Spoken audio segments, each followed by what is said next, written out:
Frustrating when sellers say, oh, I'm not selling because I can't get the top of the market. It's like, you just got $1 million in equity in 10 years. I don't understand that level of, I'm going to call it greed, because to be honest, it is. Instead of saying, gosh, I'm grateful that I got $900,000 in 9 years, they're like, if I don't get that extra $50,000 or $100,000, I'm not going to sell. When I go in for brain surgery, I don't need to understand brain surgery. I have to trust my brain surgeon, right? Implicitly. And it's kind of the same thing. I don't have to get a law degree to hire an attorney, and I don't have to get a medical degree to hire a doctor. But people feel like for some reason they have to get a degree in real estate to hire a realtor. And the reason is there's a lot of bad realtors. That's just the fact. There's just a lot that should not be in the industry. Very well-meaning, just not qualified, honestly. All right, Jennifer, welcome to the show. Hey, good morning. Glad to be here. Thank you for having me. So for the listeners who's meeting you for the first time, how do you introduce yourself and what do you do? Well, I generally introduce myself as Jennifer St. Clair, your host of Living in San Diego, which is my YouTube channel that brings San Diego to the world. I focus obviously on real estate, and so the focus of the channel is real estate. I'm also a local San Diego realtor, and I was a lender here earlier, so I've been in San Diego 21 years. Wow. So you said you fall in love with real estate about 11 years old and helping your mom market the house in Northern Virginia. What do you actually remember about that first exposure, and what kind of hooked you on that? That's a good question. Thanks for asking. So my mom was a realtor. My dad was in the military and we moved a lot, but my mom was a realtor in Northern Virginia. And I remember she used to put together the scrapbooks of all the schools and the local activities. And then she would create flyers of this and pay me a penny a door to go drop flyers off on the doors of the neighborhoods that she selected as her geographic farm. And so I would walk door to door and drop those flyers off. And my father was an investor in real estate, and our whole family was raised that the easiest way for the average man to attain wealth in their lifetime is to systematically invest in real estate. So I was just raised with that mentality. That's amazing. Was it more of your experience working in real estate, or was it more of like a family influence in your opinion? I think a lot was a family influence. Yeah, I think so. My sister's a real estate broker. My mother was. My dad was an investor. My brother was an investor. So it kind of was just the family business. And because my dad was in the military and we moved every single year growing up, we bought and sold a house many of those times if we didn't live on the military installation. And so it was just, I was constantly exposed to the purchasing and sale of homes. Mhm. So you studied finance in college. Like, how does that having the financial background changes the way you approach real estate transaction compared to like other agents who might just come through over a sale or marketing? That's a really good question, and I do feel like it gives me an advantage. I personally think the barrier to entry in real estate is way too low. Currently in California, you can take 4 classes, 5 classes maybe now, and call yourself a realtor, and handle the largest investment that people make. I believe that it should be more along the lines of an accountant or an attorney when you're dealing with people's wealth and their future. So I strongly believe the foundation that I have in finance and the principles of economics and the money supply and the flow of money and building of wealth and investing has been greatly enhanced and really benefits my clients a lot by having that degree. You came to San Diego from Atlanta in 2004. It's almost like a visit turning permanent. What was like the moment that you realized you weren't gonna go back? Well, if I want to get vulnerable and candid on camera, how I ended up here in San Diego was a little bit of a family push. So candidly, I am a recovered alcoholic. And I couldn't get sober in Georgia, where I had a family and my children. And so my family did an intervention and sent me out here to be with my sister, which was 2 days after Christmas in 2004. And my now ex-husband decided that he was done. And so, I immediately fell in love with San Diego as soon as I came. I had visited here in college in the 80s when my sister lived here. And I thought, I've never seen a place like this. If I could move anywhere, it would be San Diego, like not LA, not anywhere, but San Diego. So when I ended up here, I just fell in love when it was kind of natural for me to stay. Um, and so I've got 20 years sober now. And I share this story with people because there's a lot of people out there that have family members or themselves struggle in this, and there's a lot of shame involved. And I want people to know there is a solution and there is hope. So I share that with people so that they know they're not alone and that recovery is possible. That's a great story. You described your style as a high-level strategy with a southern grit. Like, unpack that to us. What does that look like? Like when you're, let's say, negotiating a deal? Well, I am a certified negotiation expert, and my background is also in enterprise software sales. So I used to actually negotiate contracts with the executives of Coke and Delta and Blockbuster and other Fortune 500 companies, $100 million contracts for software. So I've got a lot of background in negotiating, but I'm a cooperative negotiator. There's basically two types. There's a combative and there's cooperative. And combative negotiators are generally kind of zero sum negotiators. There's got to be a loser and there's got to be a winner. That's a zero sum. Cooperative negotiators want a win-win outcome so that everybody walks away from the table and they feel good. So though I may be tough as a pit bull, I still want the other party to feel like they came out in a win as well. So there's a balance between standing your ground and representing your buyers or sellers as well as you can. And that comes with knowing what you've got. I can't negotiate if I don't know what I have. It's like a poker hand, You don't really want to bluff too much in real estate. Obviously, there's some of that goes on as well when we're dealing with other agents, some of that poker stuff. But you've got to know what you've got in negotiations. So there's a little bit of the Southern grace that goes on, the Southern grit, and then the, just the experience that I've had over years of how to put things together. I found over the years in dealing with other agents, I have a uniquely creative mind in closing deals. And what that means is if I get something in escrow, it's going to close if there's any possible way. So whatever turbulence that may show up, becoming creative in solving it so that we, if both parties still want to get to the end game, that we're able to do so. I don't know if that came from a lot of board games and Risk and Stratego and a lot of the games we played as kids because I had, 3 siblings and we were big poker players and game players. And so I do believe that a lot of that game playing has contributed to my ability to strategize and have specific tactics to help my clients. What was one of the most creative, in your opinion, the most creative deal that you've done that you can share with us? The most creative deal that I've done. Gosh, I haven't actually thought about that. I'd have to think because there's creative in a lot of different ways. There's creative financing, there's creative marketing, there's creative negotiating. So I'd probably have to think about that. I had an interesting one last year that a personal friend in my sphere of influence had a Mills Act home. And they came to me and they said, hey, our neighbor wants to buy the home. We've already kind of chosen the price and we just want you to type up the paperwork, which is great. I was so honored that they came to me and trusted me. And, that's fine. I'll put this together. But it turned out that buyer had 2 homes to sell, not 1, but 2. And the purchase was contingent upon.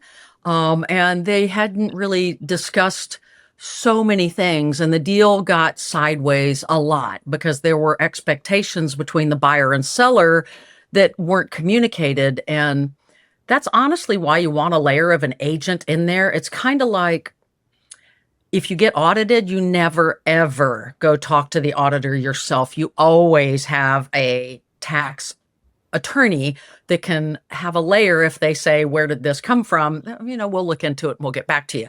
You don't ever want to be directly sitting in front of it. And it's kind of the same with buyers and sellers.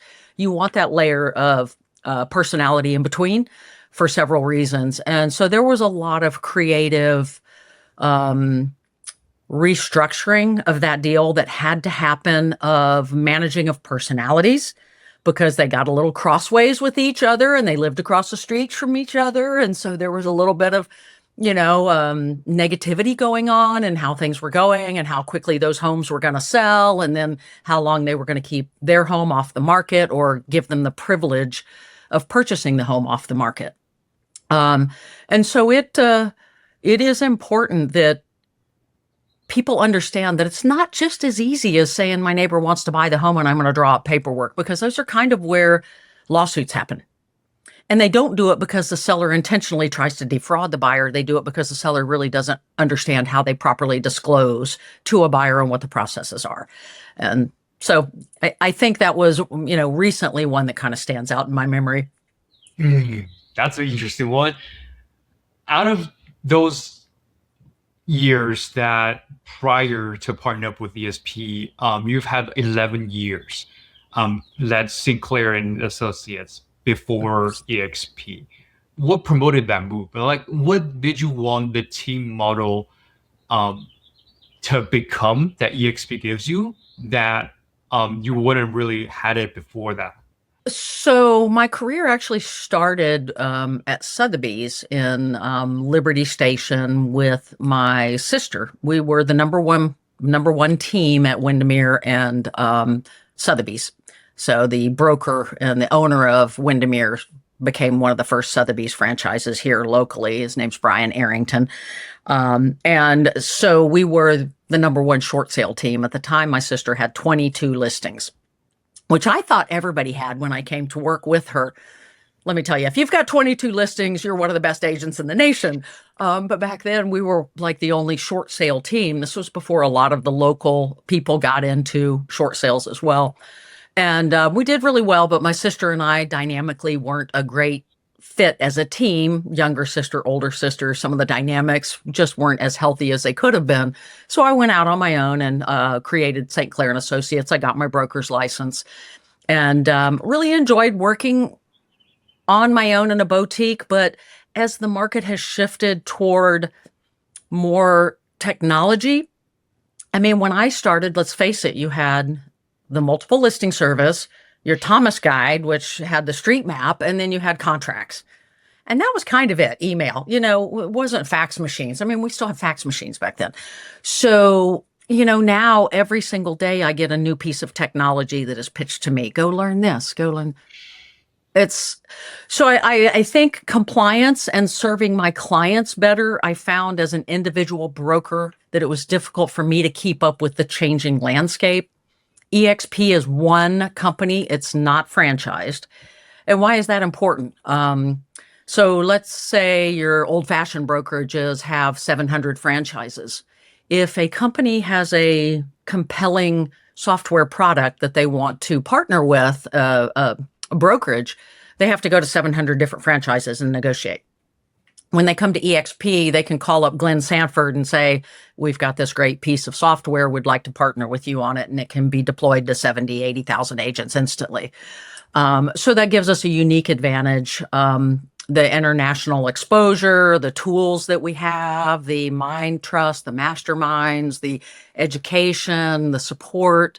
There's a lot of great reasons to come. And I think the landscape for me personally is changing way too fast for me to keep track of all of it. I want to serve my clients. I don't want to spend my days educating myself on the next piece of how I show up on TikTok or Instagram or some other software product that's been showing up. Gotcha. Do you think during this transition was the toughest time for you? Or was there a different time that you think it's the hardest professional stretch that you've had? Right now, the market is probably the hardest it's ever been. That wasn't hard. I mean, hey, I'm an Army brat. I moved every year. I can change with the wind. The wind blows this way, I blow with it. I'm seaweed, we're just going to go with the flow. So no, it wasn't hard at all. I mean, I love my office in La Jolla. I love, who I work with over there, in our community, our tribe. We've got Pete Middleton and Daniel Beer and Kyle Whistle and Matt Battiata and, some of the biggest names in San Diego real estate. These guys are brilliant, brilliant people that I get access to. And so it's fabulous. And they're all just givers. We lift each other up because when the tide rises, all boats float. And we're one company. We're a publicly traded company. So there's a lot of support that other brokerages that are franchised kind of are more competitive. They don't want to always share the mind trust with competing franchises, right? So I love that. I love that it's a really supportive environment. But right now, what makes it so difficult is, buyers are scarce. Property is expensive. Interest rates are high. The average person in San Diego, what do we have?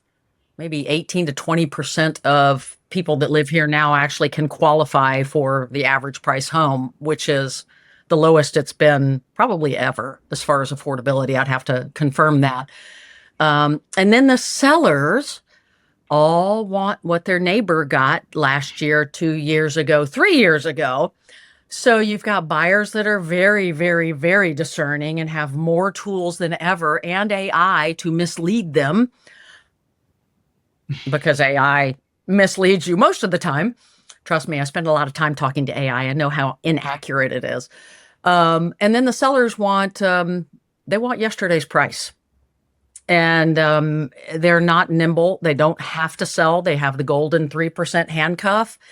And so it's a really challenging psychological market for people to educate them and to get them off of that.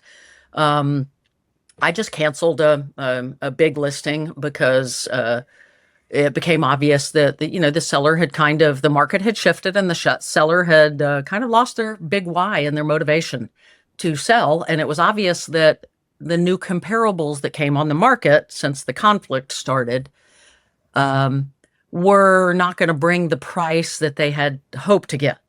And instead of, changing their number with the changing market because they have a big why and they wanted to move on with their life, they said, we think the market's going to come back. We want to pull our property and wait till the wind blows again. I really don't see a big wind coming that's going to increase prices in San Diego in the near term, given what we're going through right now. In fact, I see quite the opposite, but I could be wrong. It depends a lot on what the administration does. And when they print money, it changes things like they did in COVID. They printed $6 trillion. And, that's why we had the feeding frenzy that happened in, 2020 to 2023. So. Gotcha. There's so many things to unpack here. Yes, there are. Real estate for a lot of people out there, like you said, like you can literally take a test and like get your license and you're off to go.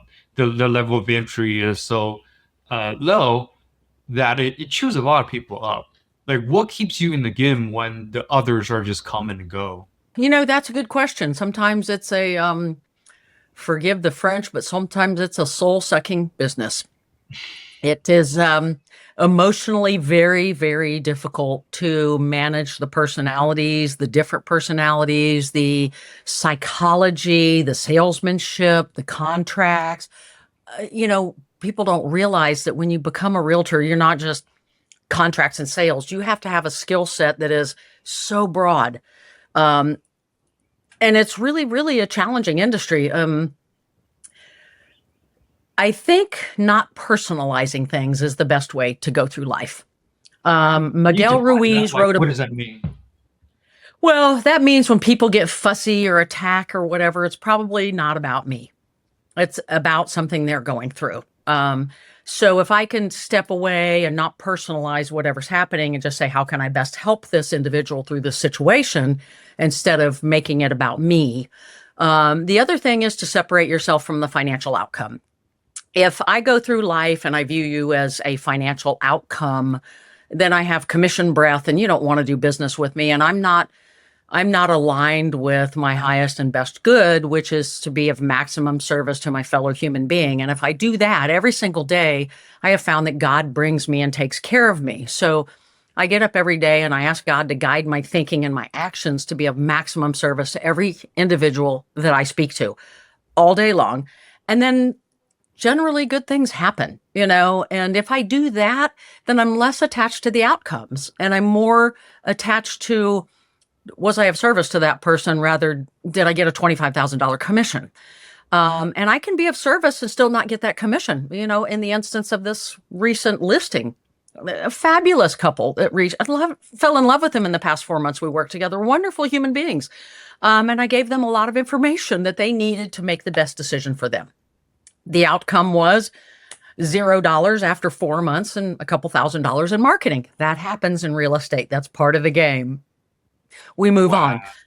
So, yeah, it's, yeah. And so you have to realize that you can do that, 4 months worth of marketing and working with people and hundreds of hours of time for $0. But it's an incredibly wonderful, fulfilling, because I've got clients that love me. And so when I say it's soul sucking, obviously it's also very fulfilling as well. I've got about maybe 13 generations of referrals from the Third Fleet over here in the military, because the military are great referrers. I love working with VA buyers, and they get people that transfer in, so they would connect me, and then they would connect me with somebody else. And so for a while, I was known as the Third Fleet Realtor, jokingly. And so, when I watch these young kids get their houses and then they have children and then they call me to move up to another place and they've got a ton of equity because they invested in real estate young. And let me give you another example of a story that really kind of illustrates how I like to do real estate. There was a couple, it's probably been 8 years ago at least, but it was a young couple. Their family owned a business that they worked in, and they wanted to buy a single family home in Santee. And so they were looking at the maximum that they could spend, the top of their approval letter that they qualified for at that time. And I said, may I rephrase, may I reset expectations and kind of educate you a little bit? And they said, sure, that'd be great. And I said, I was raised that the easiest way for the average man to attain wealth in their lifetime is to systematically invest in real estate. And so what does that look like for you guys? Let's say you bought a townhome that's a little more conservative and you save a little bit of money. And in 2 or 3 years, you buy an investment property that cash flows $500 to $1,000 a month. And then in 2 or 3 more years, you buy another one. And then instead of living house poor in that single family home and waiting to move up, you're building wealth and you're building a portfolio. They said, nobody's ever talked to us like that. We've never heard of such a thing. And I was like, I know, because they don't think like I do. My father was an investor. I was raised differently. So they did. They followed. They bought a cute, wonderful little townhome. They lived there for, I think, 2 or 3 years. They bought a property. My sister is in Texas, and in Midland, Odessa, Texas, you can get killer cap rates on rentals down there. If anybody wants to invest in Texas, pick up the phone and call me. So they bought one property, and then they bought another property, and then they bought another property. I think they have 4 or 5 now. My sister manages them, and then they kept the townhome in Santee. They still own it, and then they bought this beautiful ocean view home in Bay Park. Now, none of that would have happened if I hadn't sat down and consulted them and said, this is how I think, may I make a suggestion? And you can see if this is something that you want to do. And that's, I think, what kind of sets me apart from other people as well. I'm not just trying to do a transaction with somebody. I really am trying to paint a picture of how real estate can impact your life moving forward. I've heard the phrasing of like systemizing investment from you earlier. Like, can you break that down for me? Like that, I mean, that's a great example of what that is, but how would you define that? And for the people that have different situations than the couple that you mentioned, what kind of the questions that you would have asked them to figure out what's the best outcome for them to figure out what type of capacity they can go? So if you're saying, how would I advise somebody to invest in real estate? Mm-hmm. That's a good question. I have to consult with them and understand where they are and what they hope to accomplish in their life. So, in a vacuum of not understanding individual situations, I would say the way that I advise people is San Diego is not necessarily the best place to invest in right now. The cap rate is a measure by which investors use to determine the rate of return they get on their invested money. 4 to 5% is reasonable. 3% is low, 6, 7, 8% is great. In San Diego, if you can get 4% now, 5%, that's good. But if you take your money to other states, you can get much better. And so they have what's called a DSCR loan, and that's a debt service coverage. And what that means is traditional lending bases your qualification for a mortgage on your debt to income ratio. So if you make $10,000 a month, they'll give you a mortgage for $3,000. Generally 28 to 30% is the number. I'm going to use some loose numbers instead of getting into specifics. So don't anybody say, that's incorrect. These are just examples.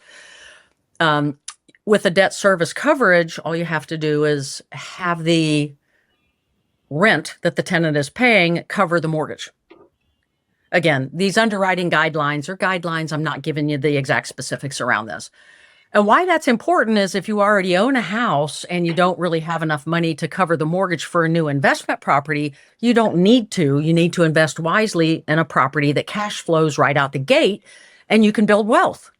So I don't have to compromise buying a primary residence. I can now go get a loan. And these are relatively new loans, like maybe 4 or 5 years old, these debt service coverage loans that allow you to invest in real estate. So let's take Texas, for example.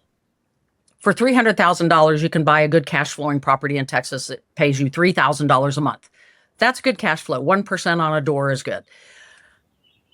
The debt service coverage loan, if you put 15% down, so that's $45,000 that you need to get in the door. In San Diego, if you did an investment loan, you'd have to put 20% down at $1 million. That's $200,000. So we can do the math. For $45,000, you can control a property that will cash flow $1,000 a month. In 45 months, we've made that money back. That's really strong numbers. So I would sit down with people and say, if you want to systematically invest in real estate, either find a trusted professional you trust, such as my sister in West Texas or somebody similar. A lot of investors that bought property there have never seen their homes. They've never traveled there. Nobody wants to go to Midland, Odessa, Texas. Landman, you've seen Landman. Everybody's seen Landman. That's Midland, Odessa. So it's not a place that people vacation. The tumbleweeds blow and there's pump jacks everywhere. But the numbers work, and it's the Permian Basin, and it's where all that energy is. So the economy is pumping and jumping all the time. If you have family in Ohio, think about Ohio. If you have family in Yuma or Tucson or Las Vegas, or if you have somebody that can keep an eye on your property, you don't want to just invest anywhere where nobody is, unless you have a really good trusted realtor on the ground or property manager. Knoxville or Chattanooga or, some of the Midwestern towns. KC is, they're really taking off. Midwest is really taking off right now. And you build a small stable of rental properties, start with one and then you keep adding every 2 or 3 years. I think it's better if you can save the down payment versus pulling equity from any existing property that you have to buy the next property. Many people say, I've got equity in my primary home. I'm going to take a home equity line of credit out and go invest. You diminish your returns if you do that. I'm not saying never. If you had $1 million in equity and you were only taking $40,000 out, that's a smart move. But I would have to consult with you and figure out how the numbers worked and how it impacted. So that's what I'm referring to when I talk about people systematically investing in real estate, is thinking outside the box, thinking outside the area, thinking real hard assets. I'm going to say this because right now we're in an economy that is not there's a lot of cracks in the economy right now, and there's a lot of things happening that people aren't paying attention to because there's a lot of distractions intentionally to keep us from looking at what's really going on in the economy. And if it were me and I were advising anybody, I'm not a financial advisor. However, you want to get your money out of the bank and into hard assets right now.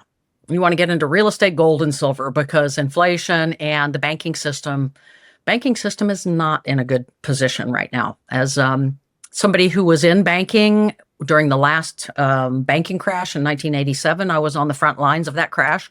I watched it happen. I knew it was coming. We're not in a very good position now either. And it's being suppressed. So Mhm. if you have a lot of money in the bank, I would strongly suggest that you consider ways to protect it by getting it out of fiat. And fiat is currency. It's not an asset. It's just a piece of paper that is backed by the faith of whoever believes in it. Gold is not. Gold is a tangible asset. Silver is a tangible asset. Real estate is a tangible asset. Bitcoin is not a tangible asset.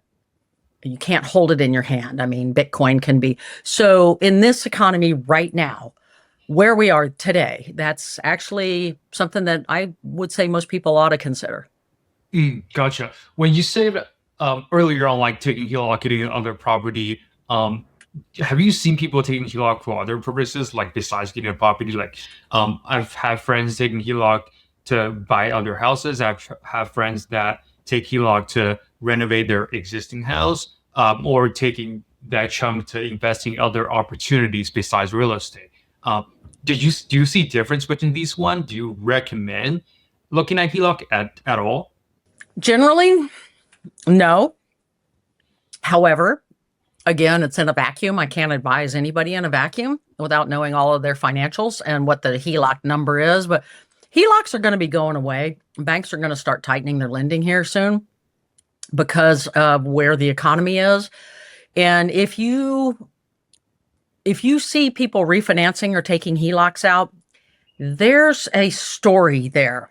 So, for instance, about a year ago, I was talking to one of the loan officers and I said, "How are things?" And he said, refinances are up 15%.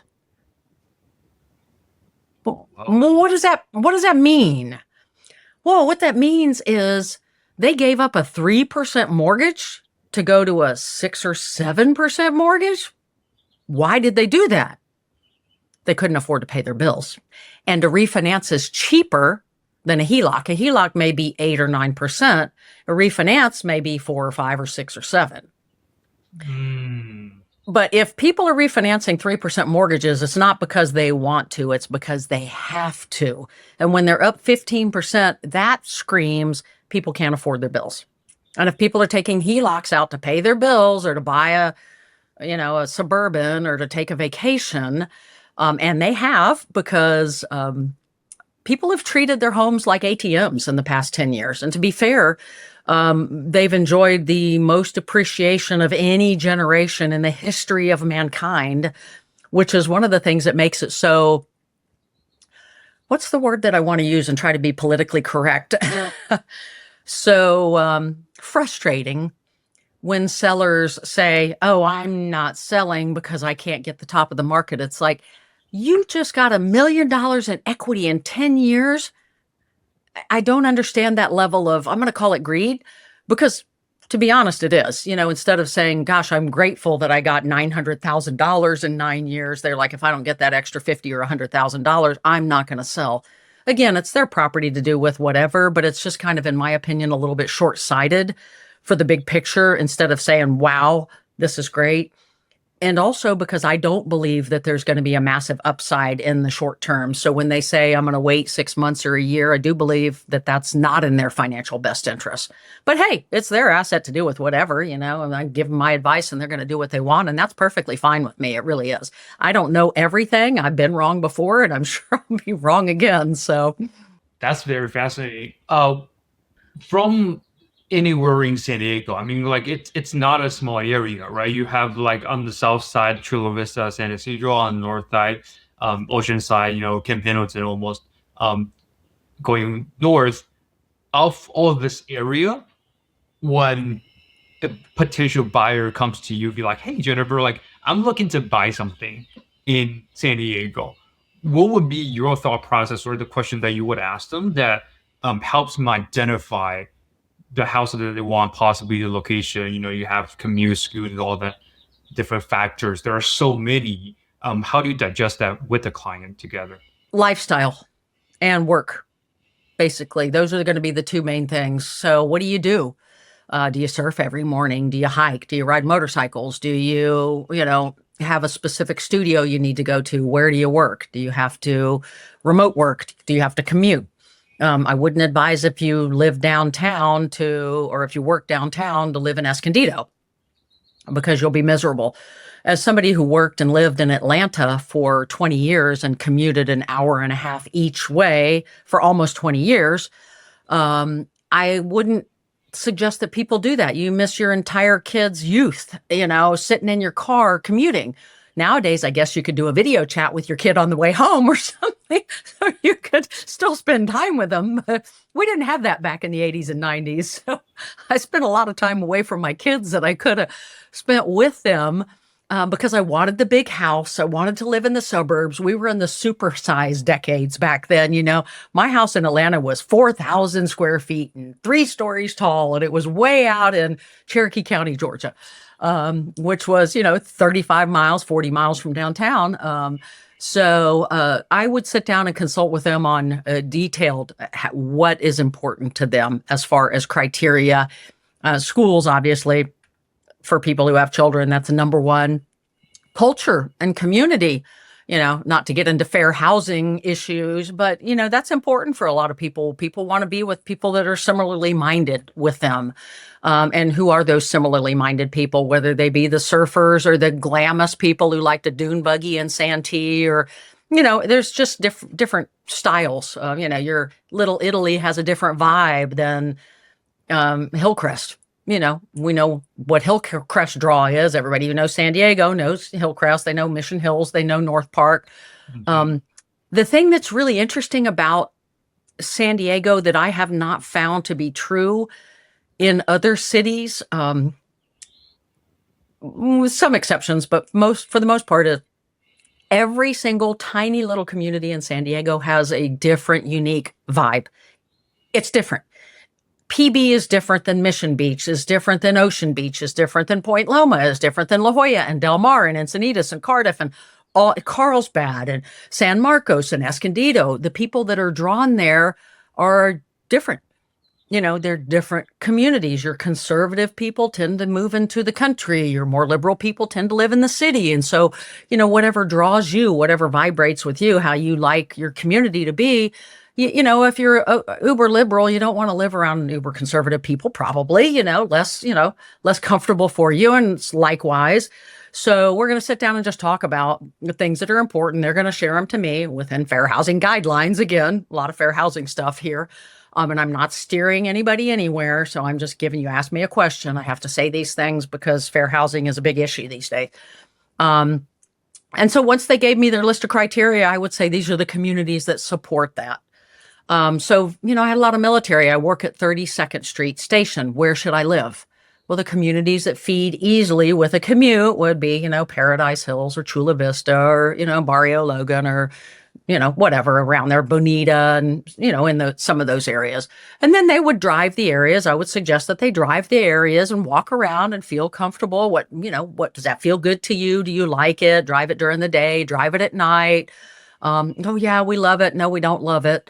But it's in San Diego, it's huge. And I talk about it on my channel in almost every single video because the traffic in San Diego has gotten so bad that you do not want to pick one community and do most of your activities in another one because your lifestyle will really be diminished by sitting in traffic. And it's getting worse with all the mega projects that are coming in. It's not going to get better. Our mass transit infrastructure isn't built out enough to alleviate a lot of the congestion that we have on our highways.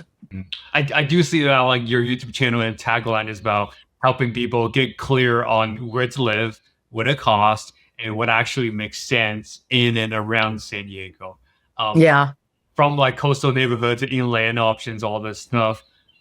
What would you say after a potential buyer pick up the location based on the conversation that we've had? They know their work or school, like the general area that they wanted to, or this community that they wanted to. What's next on the list? Well, they would pick out the community. So the buyer consultation is going to, obviously, we're going to talk about your dreams and goals and how long you're going to hold the property. That's one of the most important things that a lot of people don't discuss. I talk about this in one of my upcoming videos. That's really important is there's a lot of money that you leave on the table if you are going to turn quickly versus staying long term. So I have a really sharp mathematical brain, and I used to be a lender. I was a lender for almost 7 years. So I can help you structure what's probably best way to cross the room financially in partnership with an excellent current mortgage lender. I'm not currently in lending, so I don't know all the current products. They're the experts, not me, but I have a background. And we're going to talk about how long are you going to hold it? Do you want to move up in 2 or 3 years? Why is that important? Okay, so closing costs. What are closing costs? When you buy a home, if you're not paying cash, and even if you are, there's a cost associated with purchasing that home. If you pay cash, you've got title and escrow and, 1 or 2 other fees. If you get a loan, you have underwriting and processing and loan time. It's about 1 to 3% of the cost of the home. So let's say you're buying $1 million home, that can cost you $30,000 in closing costs, right? If you sell that home in 2 years, you just lost $30,000 in closing costs. If you're going to sell it in 2 years and you finance that $30,000 in the loan, you keep your $30,000. That $30,000 added to the loan, let's say, would increase your monthly payment. I'm going to make a number up, $25. $25 times 24 months is not $40,000 or $30,000 in closing costs, right? We're talking about, a few $100s, $1,000 out of pocket versus $30,000 in closing costs, which you never recoup when you sell the home. Those are hard costs associated with the closing of the loan. If you tell me you're going to sell in 2 years, I'm going to say, well, let's figure out a way to either have the seller pay your closing costs or roll them into the loan, see how that restructures the loan. You'll save a ton of money. But if you're going to stay for 30 years, I'm not going to have you finance $30,000. That doesn't make any sense. You're paying interest on that $30,000 at 6% or whatever forever. Why would you do that? You want to bring that money to the table. So there's a lot of mathematical equations that can be done in consulting with a buyer that have break-even points that you can do an equation and go, when you get to this number, it makes sense to do X versus Y.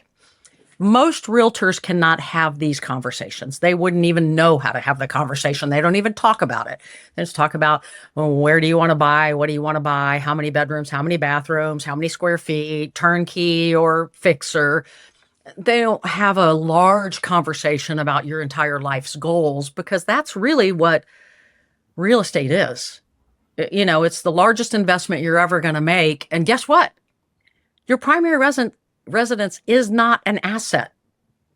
I know people think it is because they've enjoyed so much equity in the past 10 years, but your primary residence is a liability. Your car is a liability. Your it's a monthly payment. You do not make money on it every month. An investment property is an asset. One could argue that primary residence is an asset because so much equity has been enjoyed. However, you can't enjoy that equity. It's in your home. You never get to see it. Your kids do, or you only get to see it when you sell, right? So it's a changing of mindset. I see real estate and I deal in real estate, I have found, differently than most realtors in the market. Not all of them. There's a lot much smarter realtors than me. Don't get me wrong. There's a lot of really, really smart people in San Diego real estate that I learned from. But in general, I do think a little bit differently than most people. How do you have those conversations? Like you're going to be asking them like their own personal life, like their finances, like what they have in their bank. Like how do you have those conversations with them? That's a good question. And so what I do is I find out what they're comfortable with, because when they go to a loan officer and stack a file, which if you're going to buy, please get recommendations from your realtor. Don't just throw a dart against the board and pick any loan officer, because your realtor and your loan officer are the two people who are going to contribute to your success or destroy it. But if they're comfortable sharing their financial position, then I would do a joint consultation with their loan officer. So we would all sit in the room together and explore where they are. And many clients are, some are not, in which case I don't need to know anything about your finances except that the loan officer said, you qualify for $1 million with 20% down, because I have to represent you. And then beyond that, it's more of how long do you want to hold it? Because I don't need to know your finances to find out how long you want to hold it, and then I can go back to the loan officer and say, hey, Bob and Mary over here, we found a house that they like, but they're going to sell in 3 years. How much would it cost them to have their closing costs put in the loan so that, we can have that discussion and the loan officer can run their numbers for them. So I do want to be respectful of people's privacy. That's a very, very good question. I don't want to make people uncomfortable, and I don't want to talk down to people either, or feel like they're talked down to because maybe they don't have a degree in finance and they don't understand some of this stuff. I have people that just trust me. Let me give you an example. I had a couple that was referred to me. They had a duplex in Spring Valley, and they wanted to trade it up, 1031 it, which is a tax deferred exchange, to a triplex in La Mesa. And I was like, why? Your income goes down, your costs go up because the cost of money was more. Well, why would you do that? This really honestly doesn't make sense. And they said the big why was his mother lived in Ohio and a Victorian, and she had to crawl up the stairs because she didn't have a downstairs bedroom. He wanted to be able to help his mother. I was like, well, we can help your mother without losing a wonderful asset. Bottom line was we ended up getting him a construction loan, and they built a bedroom downstairs for his mother. So he kept his asset and didn't trade up. It was huge commission for me that I didn't get, but I did the right thing for my clients. And that was the right thing to do, is to educate them that this wasn't the best move for them. And they, of course, love me, absolutely adore me because any other realtor would have come in and flipped those properties for the commission. And so they're so thrilled that they referred their son to me. And so he called me up and he said, I want to buy a place in San Diego. And once we did the math on the loan and what he could buy, he was like, maybe I'll just wait, because that's not really where I want to live. I'm not really comfortable with those properties at that price point. I'm like, may I make a suggestion? And he said, well, sure.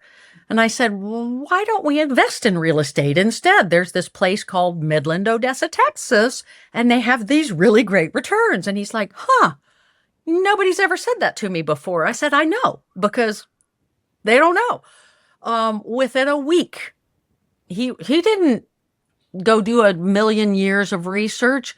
His parents trusted me. He trusted me. He trusted my sister. Within a week, he was in escrow on a property that already had renters.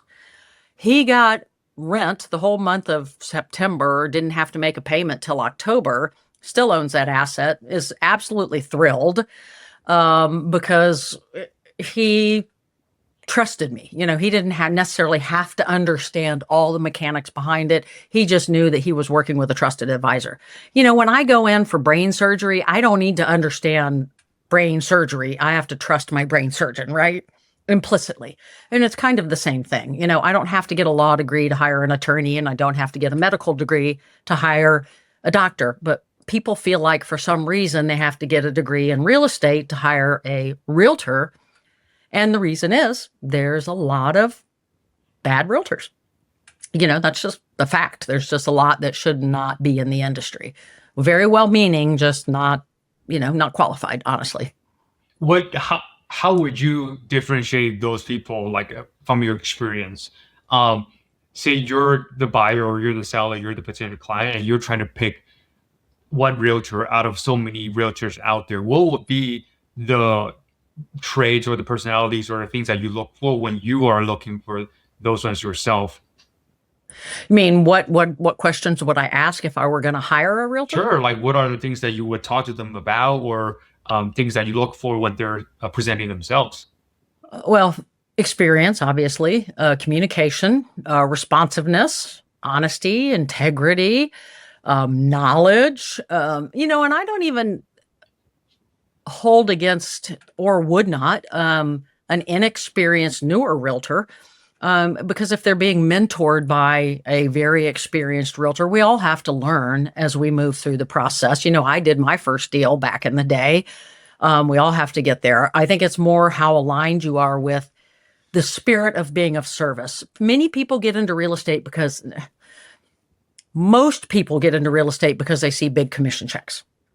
They don't get into real estate because they say, gosh, I want to go 6 months without a paycheck and work 4 months and then get a deal canceled and make no money. That's what I want to do.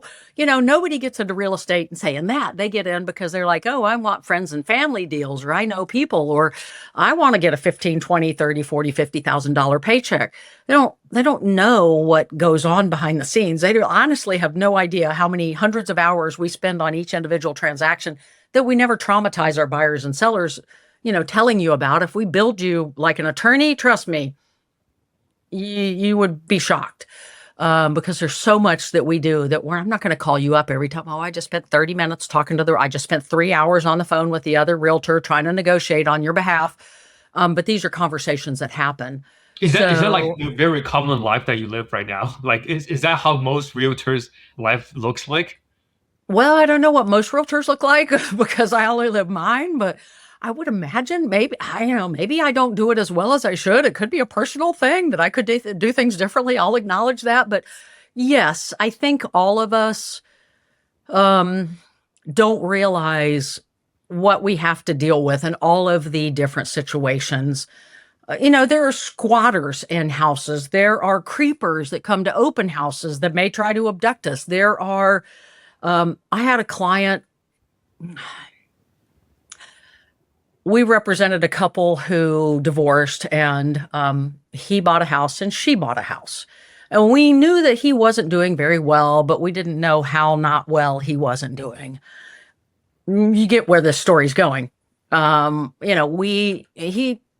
hung himself in the garage, and we had to get hazmat teams in to clean up bodily fluids and help. This is what we did as realtors. We had to get hazmat teams in to clean up bodily fluids because it was El Cajon and 105 degrees. Not to get graphic, but who thinks when I get a real estate license that I'm going to be helping cut down my client from a beam in the garage and cleaning up after them? It's just, there are situations that you never, ever want to encounter. There are, the broken hearts, the marriages that crush, the divorces where you have to deal with the acrimonious, they don't even speak to each other and you're trying to negotiate on both, there's just situations that you can't even predict when you get in this industry. And if you ever want to find out exactly how crazy it gets, just go on any realtor thread that asks the question, what's the craziest thing you've ever seen at a showing? And you will spend days laughing and reading the craziest things that you've ever seen in real estate. So it's an industry that keeps you new and fresh because it's so changing, and exciting because there's always something new people to meet, new experiences, new people to help. But again, I think the spirit of service is what I keep foremost. I think that's the most important thing if you're in any service industry, is that we don't focus on the commission, that we focus on the client and the relationship. That's great advice. With all that info, nowadays, like, come back to your points earlier on clients, literally right now, they just go to whatever AI tools that are out there, right? They tap in and be like, hey, I'm trying to sell a house. Here's the address. What's the valuation of the house? Like, they're going to spill out or whatever thing, right? How do you kind of go through your perspective on AI? Like, is it useful? Is it not useful? Like, what would you be able to use it for certain things versus the other things? Or will you consult a professional like you on different questions? Like, how do you see AI nowadays? Terrifying. In what way? AI is absolutely terrifying. And why do I say that? I say that because I have in the last year spent, oh, I don't know, I probably had 45,000 conversations with AI in the last year. I am a ex-professional researcher. Why is that important? Because when AI gives me an answer, I know how to go find out whether it's telling me the truth or not. And you would not believe the massive amount of misinformation. So AI is a sycophant. It is taught to give you an answer, whether it's correct or not. It's programmed to answer you. So yes, AI is fabulously helpful. AI helps me script my videos that I do on YouTube. So, for instance, if I want to make sure it's fair housing compliant, if I want to, add calls to action or neurolinguistic programming language to it, that it doesn't come natural in a speaking voice to me, I can go in and take a script that I've given it and say, hey, can you add this or subtract that? It can create memes for you. Claude is great because it can create crafts and charts. So I can take MLS data and put it in there and say, help me analyze this data. But the problem is that people trust the output without having a discerning mind. And so when output comes to me, I'll look at it and go, this is absolutely incorrect. Wrong conclusions were drawn. And AI will go, you're absolutely right. Well, this is what I missed. I mean, did this last night. I was like, you are completely wrong. And it's like, oh, you're right. But it was confident in its answer. And so people that aren't as critical thinkers, that don't have the knowledge to go beyond what they were given, are going to be misled. And it also is just kind of dumbing us down because, we're not having to challenge ourselves as much to teach and learn. If I can just go to AI to get an answer, then I may not be challenging myself as much. So I think AI is not only in because we want to trust it with our real estate, So I had a recent situation where, my client was referring to AI a lot, and they got a little, when the market shifted, they were trying to get in touch with some new market stats, I guess.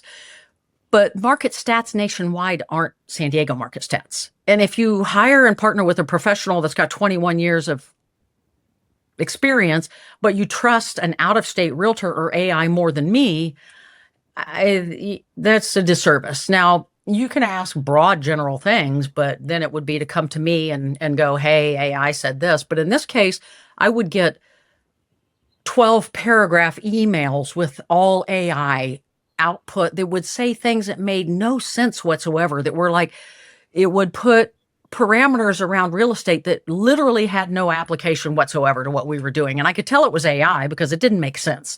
And so when I would call them on it, hey, this or that, but what it did was it messed with their mind so much they became distracted by it. And it created a lack of confidence that I don't work with people that don't trust me. Those are the people that are going to come back and sue you, bring legal action. I mean, if you're going to trust me with your largest asset, you need to trust me, or otherwise go find a realtor that you do trust.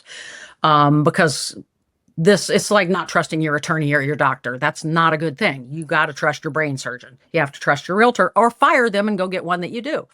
And if you're constantly talking to other realtors, which by the way is an ethical violation of your breach of or your contract that you have with your current realtor, and you're going to AI, you're going to become very confused, because any other realtor will try to grade the paper of another realtor and insult, they're doing a terrible job. They didn't do this and they didn't do that. Well, armchair quarterback from Virginia, you don't know what's happening here. And AI doesn't have all of the nuance. It only can try to answer your question. So I think that AI has very severe limitations in its usefulness in certain applications, and very fabulous applications in other areas. If you're using it as almost like a virtual assistant to help me manage my email inbox, that's fabulous. If I'm building charts and graphs, that's wonderful. But if I'm making life decisions based upon a conversation with AI on my house, that may not be in your best interests. So yeah, and where AI is going in the future is going to be interesting. What was how that? would you know, though? How would you know where it's going? No, how would you know the things coming out of AI, is it actually true or is it actually false, right? So example is, what you're doing clearly, and when you ask a question to AI that are related in your field, you will know the answer and you will know if that makes sense or not, right? But for a lot of people that are out there that probably have very limited experience in real estate compared to you. How do they know if it's actually any information that they can absorb and educate themselves on versus it's just nonsense? You got to keep digging and asking questions. So for me, as a ex Dow Jones news retrieval person, which was professional research, I pull threads. So if it says this is true, and then it has a footnote or a link, a hot link, I'll click on that hot link, and then I'll also discerning and ask additional questions. If this were true, then what? What does that mean? What's the next logical thing that comes out of that? And when you start pulling threads, you can dismantle a lot of the conclusions that AI will present you.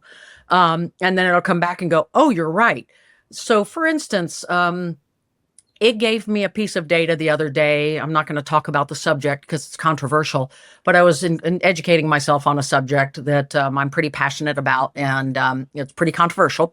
And it said this entity has only achieved 15% of its goals. I was like, that's not accurate, because I know this entity has achieved about 70 to 80% of its goals. I said, that's not true. But what it was telling me is this entity, the effect of the mechanisms that they were rolling out had only achieved 15%. The mechanisms were at 70 to 80%. So what they were rolling out had been rolled out 70 to 80%, but the effect of that rollout was only 15%. The impact. So if I didn't know to ask the question, then one would say, oh, this entity has only achieved 15% of its goal that's been stated for 40 or 50 years, when in fact it's already at about 70, 80% of its execution of this goal. But the impact that it wants it to have is only at about 15%. So that's just an example of, if I hadn't called it out and said that's incorrect, I know for a fact that they're way beyond rolling out their agenda, more so than you present. And so that's just an example, but most people would go, oh, okay, well, 15%, that's where we're at.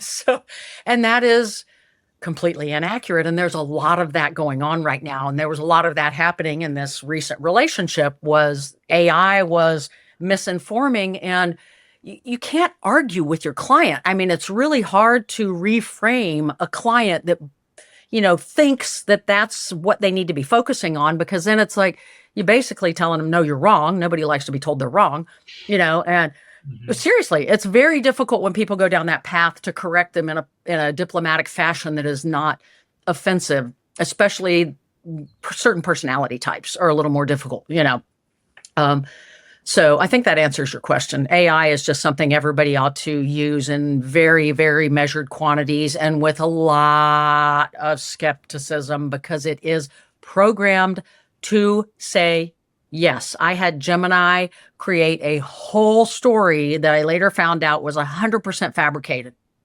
None of it was true, but it presented it as fact. I almost posted it as fact. And then I was like, wait a minute.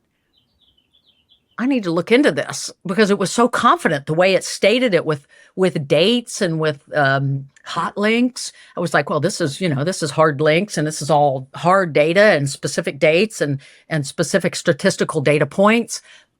It was all made up, all of it, every bit of it. That's terrifying. I almost fell for it. It was only because I was discerning enough to say, I don't think there's something off about this. I need to ask it again. That's a great point.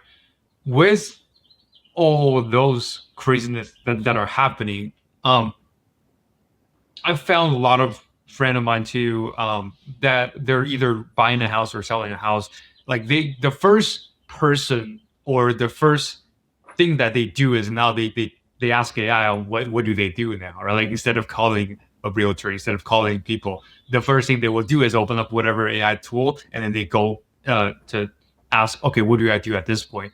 And then depending on how good the phrase is, they will get a different answer, right? And so when you have those things that are conflicting with what's actually true versus what's made up by AI, what's going to be your process taking a seller from, hey, I wanted to sell the place, to look, going through the process, rather than what we've been talking about, which is, oh, how much is the house worth? I don't know, 5 million. Oh, that's 5 million. Like that's my price I'm going to put on the market. Like, what is in your process the step that you take from I want to sell a house to, okay, this is accurate evaluation of what the house is actually is versus a question to the AI?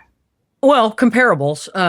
So you do a seller consultation the same as you do a buyer consultation, and you have to sit down and show them comparables. It's every seller thinks their house is worth more than it is. There's very few, unless they're investors or been in real estate a long time, that will say, this is what my house is worth and I'll support that value. And it's because they put so much love and attention into it, and they bought it and they love it, and it's a natural thing. I'm not trying to ridicule people or belittle them. That's not the point of it. The point of it is getting to a realistic number based upon so there's three things that make a house sell: price, location, and presentation. In this market right now, presentation is everything. 3 to 4 years ago, you could put it on the market and get an offer. Price and location, you can't change. Presentation and price are the two things that you have control over. So we need to look at the condition, the location, the adjustments for square footage, for bedroom, bathroom count, for views, for privacy, for a pool, or whatever you might have. And then I'm going to show them comparable properties that are in the market. Obviously, the ones that are sold are the only ones that matter, but the ones that are active are what other buyers can go and buy instead. So if I have a seller that needs a little reality check, we can go look at the other listings, and I will say, if you were a buyer for X dollars, would you buy this house or this house?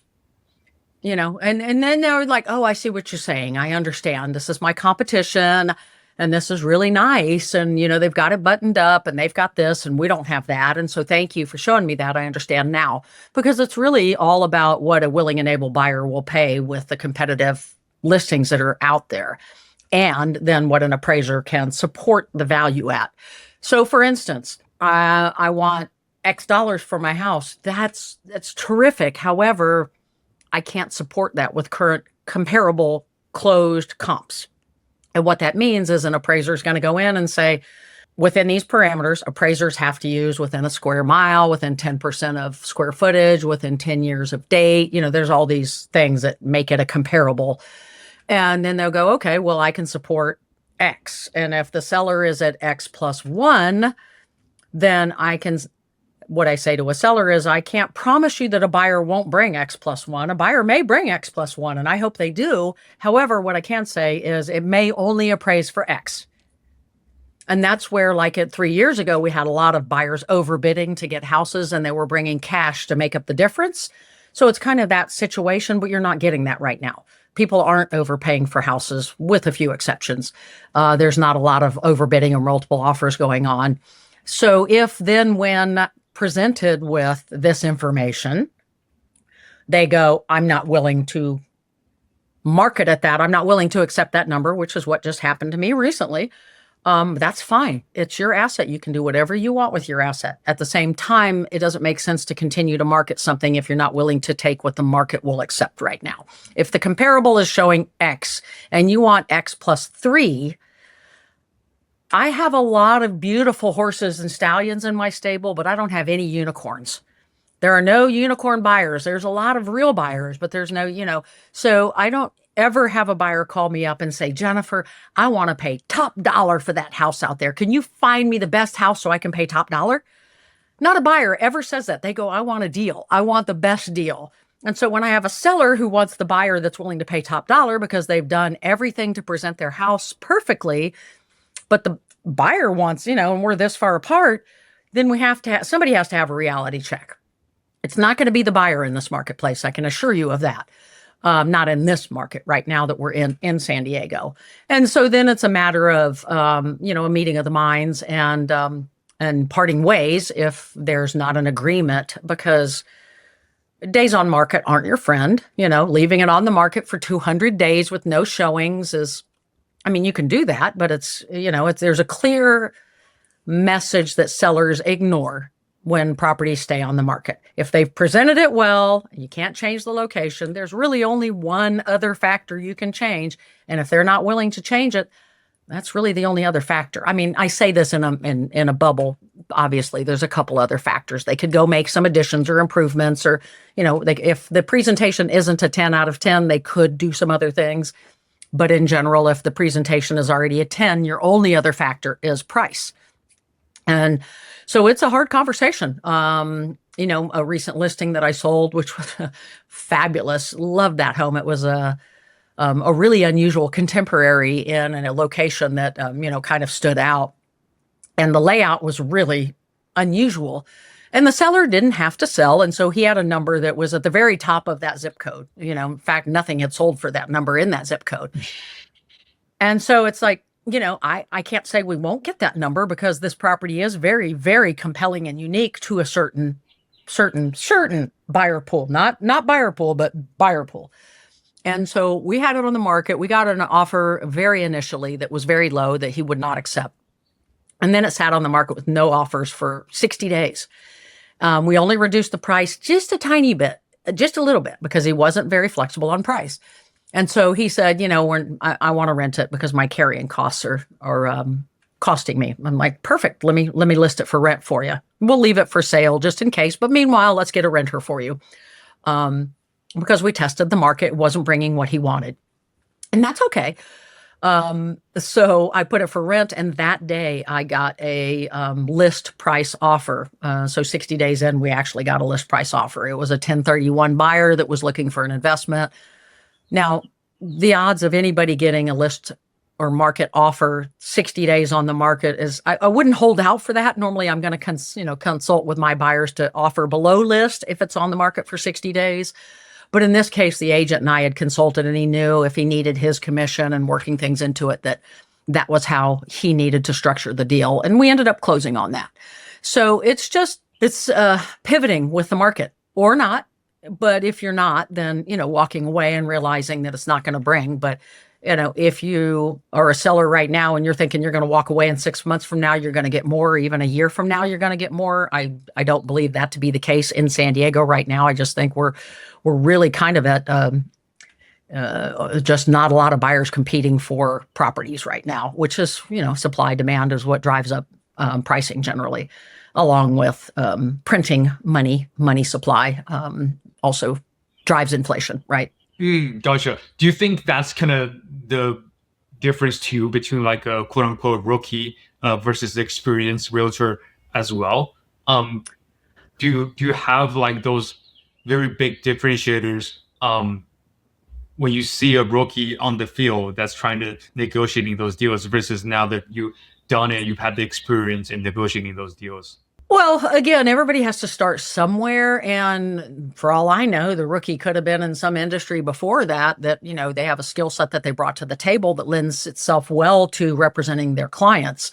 So I would never say don't work with a newbie or a rookie, because you just don't know. It's a matter of finding out. And then if they don't have it, who are they mentoring, or who are they being mentored by? So, when I was new in real estate, when people would ask a question, I would say, I apologize, I don't have the answer to that, but I'll get you the answer and get back to you, because real estate is an industry that you cannot learn up front. You can only learn it as you go, because there's too many moving parts. There's lending and escrow and title and inspections and on and on and on and on, and solar and taxes and exchanges and cap gains, and you just can't learn it. And then the crazy things that happen that you could never predict, you can only learn those by going through them. So you just have to be in it and do it. So if you're consulting with realtors, you want to sit down and, personality, you want to have a good personality fit. You want to have good communication style. You want to have experience. And in the absence of experience, you want to have somebody mentoring them who is very experienced. You want to have integrity and honesty. And the strategist, that's kind of probably hard to figure out way up front when you're interviewing a realtor. I don't know. I don't know what questions I would ask on that, except for, like you asked me, what are some examples of how you creatively, move through some deals that kind of went sideways on you? You could ask, like when you're interviewing for a job, what's your greatest strength? What's your greatest weakness? What's the most creative way to solve the deal? All the things that they interview. It's the same thing. You're interviewing a realtor. I mean, let's be realistic. It's the largest investment you're ever going to make. You want somebody representing you who not only has your best interest at heart, but also is qualified to do so. Gotcha. What about like your advice to the rookies? Like if you had a couple of rookies under you and they were looking up to you, be asking you, Jennifer, like I just stepped in, like I just got my license, and like you said, it's just a few tests away. What would be your advice to them? Good luck. No. In this market with AI and getting into real estate right now and AI and what it's going to do to all of our industries moving forward, I don't know yet. But, I think it's aligning your heart with a spirit of service. Everything else can be taught, but the spirit of service is something you have to live. I have to be of maximum service. I have to focus on being there for my clients versus my clients being a paycheck. Everything else can be taught. But a spirit of service and of giving and integrity and honesty, I can't teach you that. You have to morally have that compass when you come to the table. If you're a shyster to begin with, and if you cut corners and if you don't have integrity, I can't not teach you that. But everything else you can learn. So that's what I would say is put your clients first. Always put your clients first, and then immerse yourselves as much as possible in educating. Just marinate in real estate. No, I just made that up. Marinate in real estate. That. What about yourself? What's the future for Jennifer? Like the next 5, 10, 20 years? How does that look like? I'm going to be fabulously famous on my YouTube channel. That's what it's going to look like. I'm going to be a star. I don't want to be the biggest or the best. I want to help people on a monthly basis. And, I'm a senior citizen. So, at my age, I don't have a lot of grand goals as far as conquering the world or building a team or anything like that. I enjoy the people that I get referrals from. I love the people that reach out to me from my YouTube channel. I love bringing San Diego to the world. I love staying and advocating for a better and more planned development in the future of San Diego. I don't disagree with a lot of things that are happening in our city and our state right now. So I'm somebody that, I try to stay and make it better for us, the amount of taxes that we've got going on. So I'm I just want to be, again, in the spirit of service to my fellow mankind. I want to have a lot of fun. I want to stay in touch with my clients and help their kids buy houses, because you've never been to a realtor's retirement party, have you? You- So we may quietly exit or just die in the industry. We stay forever because there's no pension in real estate, right?